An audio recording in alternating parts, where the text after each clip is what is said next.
walaal cali bashiir cali dhaanto wax yar nooga sheeg taariikhdaada. haddaan taariikhdeedii ka hadlo aniga magacaygu waa cali bashiir cabdi waxaan ku magac dheeray cali dhaanto waxaan ku dhashay dowladeenka soomaalida Itoobiya halkaasaan ku barbaaray muxuu ahay iskoolkayga iyo waxbarashadaydii iyo fankaygu buu ka bilowday labadaba. sidee u aragtaa barnaamijkii tartankii xalay lagu qabtay magaalada Maalmo? run ahaantii tartankii ka dhacay xalay magaalada Maalmo ay isugu imaadeen dhalinyaradii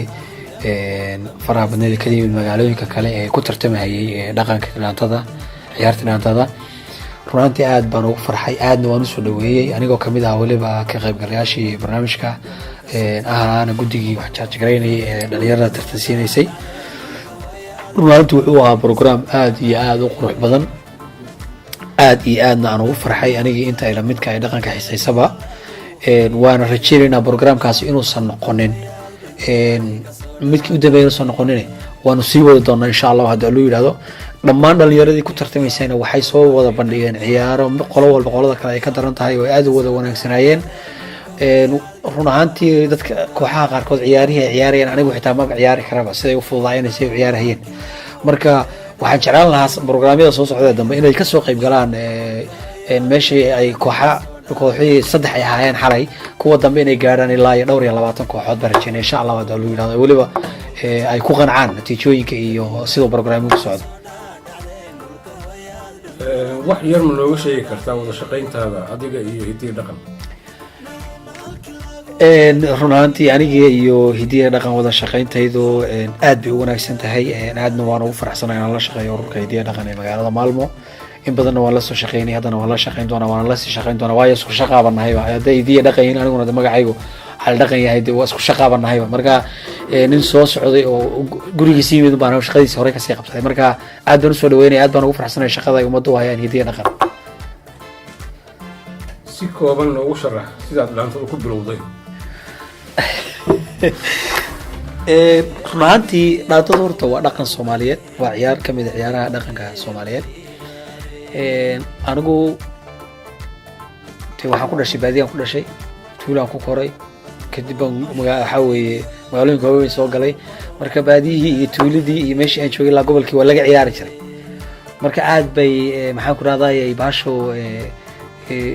dhagahayaga iyo aqligayaga iyo aragga anaguba ay ugu jirtay marka lama oran karo goorma bilownay indhaha kala qaadnay baasho waa la dhex socday marka aroosyada laga tumi jiray oo maxaan ku raadayay farxadaha iyo maxaan ku raadayay mar walba waa iyada la tumi jiray oo dhalinyarta habeen ku caweyn jireen marka anigu xilliga aan bilaabo kuma oran karo xilligaas aan bilaabo waayo markii la tumi jirayna waan inta taagnaa tuulada marka aroosyada laga tumayo markii dambe aan muruqaystana si dhawaad adaa tumi karana dee anuba hore ka sii bilaabay marka muddo hore aan oran karaa yaraan baan ku bilaabay aan oran karaa. taariikh kooban ma naga siin kartaa ciyaarta dhaantada marxaladii soo martay waagii hore waxaan maqli jirnay music ma lahayn maxaa isbedel oo music maxaa ku kordhay say isu bedeshay? run ahaantii ciyaaruhu waxay soo mareen marxalado kala duwan waxaad ku dareemi kartaa hadda markii annagoon ciyaarayno kale waxaa ku imanaya niman xoogaa adigu laga yaabo inay dhowr iyo 20 sano ka weyn yihiin oo ku oranaya war baash sida looma ciyaari jirin baash baad bahdisheen waa silc disheen oranaya ka bacdi ninkaas niman ka sii waaweyn baa jiro oranaya eegan war baash waad sii silc disheen iyaguna saas ma aho jilba buu si dhiibay baash awal waxa lagu tumi jiray baadiyaha oo maysan lahayn music oo maxay ku raadayay jiib iyo jaan baa la oran jiray oo halkaas saasa loo tumi jiray laakiin hadda anagu waxaan u sameynay jiibtii iyo jaantii baan labadiiba music ka dhigan oo magaalada soo gelinay magaalada maqaaxiya shaah ka cabtaa marka isbedelka marka waxa keenaya hadda modelka u dambeysay tiixta aan ku bilaabay maaha way sii waliba way sii socotaa marka waxba jiilba sii bedelay waxba la imanaysa marka marxalado kala duwan bay sii maraysaa marka u dambeysay waxay ku dambeyn doontaa mooy laakiin farxad bay tahay inay dhalinyaradii oo dhan ay wada ciyaarayaan oo ama muusiga loo sameeyo ama qaydin bah lagu tumee in horta focusku ay saaran yahay oo dib loo soo nooleeyay aad baan ugu faraxsanahay. sidee lagu horumarin karaa mustaqbalka dhaantada gudaha Soomaaliya iyo qurbaha iyo dibadda? run ahaantii waxaa lagu horumarin karaa sida yani ila tahay horta bulsho walba dhaqan bay leedahay marka bulsho walbana waxeeda iyada ilaashata waana qasab bulshada inay dhaqankeeda ilaashato waayo bulsho aan dhaqan lahayn bulsho noolaan karta maaha marka waxay ila tahay qof walba waa inuu asagu xil iska saaro inuu dhaqankiisa ilaashado waa koo xafiisyada wadankii gudaha halkan markaynu joogno wadamadan aynu la noolnahay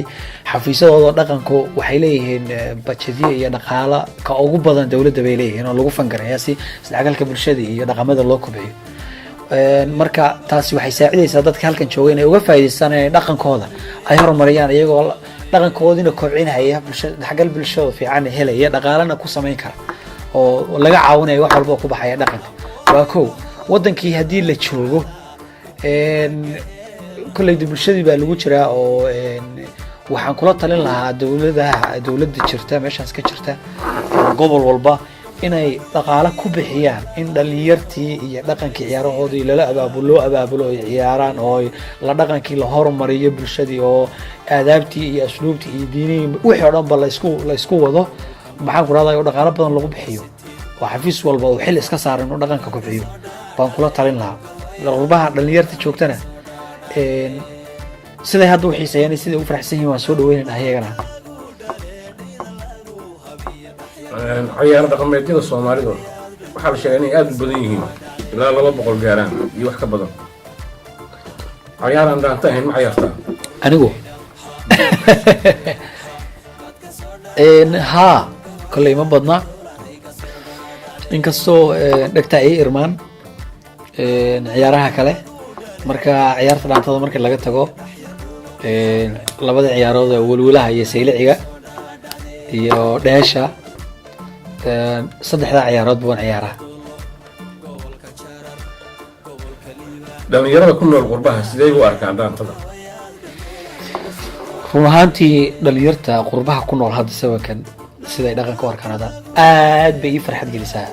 sida xalay oo kale aad bay u jecel yihiin aad bay ugu farxaan waa isha aniga iiga muuqata marka anigana way sii farxad gelisaa markaan arko ayagoo dhaantadii iyo dhaqankii jecel oo dharkiidii dhaqankaa ku labisan oo ciyaarayo oo isla socdo markaan arko aniga run ahaantii cali ahaan aad bay ii farxad gelisaa waxaana rajeynaya insha allahu inaysan intaan noqonin inay kor usii kobcdo oo la arko bulshada Soomaaliyeed meel walba oo ay joogaan oo dhanba iyaga oo isku tashaday oo dhaqankoodii kor u qaaday oo isku tashaday oo waliba maxaan ku raadayay sida ay yihiin hadda si kasii wanaagsan ah oo kulamo fiican oo dhaqanka laga sheekaysanaya sameynaya kulamo fiican oo ciyaar farxadeedka lagu soo bandhigayo sheekooyinka iyo waqti la daawacay lagu akhrinhayo ayo insha Allah waxaan rajeynayaa midka hadda aan marayno hadda waa bilow mid kasii wanaagsan inaan gaarnaa rajeynaya aad baan ugu farxisay dhalinyarta xalay meesha ay u soo qayb galeen taasaana kulay u aabaa maxay ahayd tusaale fiican si dhalinyarta qurbaha maanta ay u jeceliin dhaqanka su'aasha ugu dambaysa markii laga soo tago ciyaaraha hidaha dhaqanka waxaa jira dhaqan oo la leeyahay dharka ma in la gashtaa marka la ciyaaray kaliya mise mustaqbalka waa laga yaabaa in adan ciyaarana dharka hidaha dhaqanka qaado runtii waa su'aal fiican dharka dhaqanka hidaha dhaqanka aynu leenahay horta waa waxa weeye sida aniga igu soo gaadhay ma aha kulay kitaabna kuma qorra meel kama aqrin waa labada qeyd cad laakiin labada qeyd cad hadda wadankan aynu joogno qurbaha waxa weeye xilliga qabowga oo kale labada gool lama qaadan karaba laba gool iska day laba bastaaban kugu filay marka ma aha kaliya markii farxad leeyahay kaliya in la soo xidho ma aha mararka caadiga ah maxaan ku raadaya ama xaflada jiraan ama asxaabtaada la soo kafeynaysa magaalada ay soo way qurux badan tahay dhawaayo waa labis anigu waan xidhaa sometimes markay samarka tahay halkan waan xidhaa wadankiina cid labada qeyd iska xidhatay magaalada ku gasha tayada wax walba ka qurux badan ba waayo maadaama kullu leeyahay wadankeena laakiin qurbaha kale xilliga samarka inoo balana Soomaaliya aynu nahay labada qeyd cad magaalada ku marno xilli barfiga laakiin dhar weyn la qaato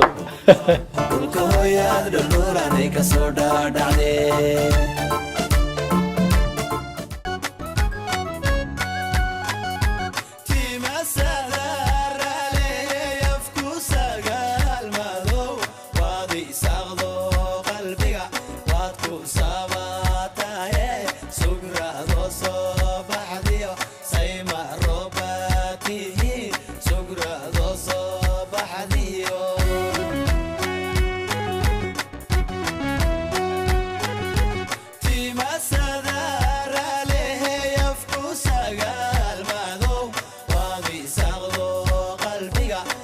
full size.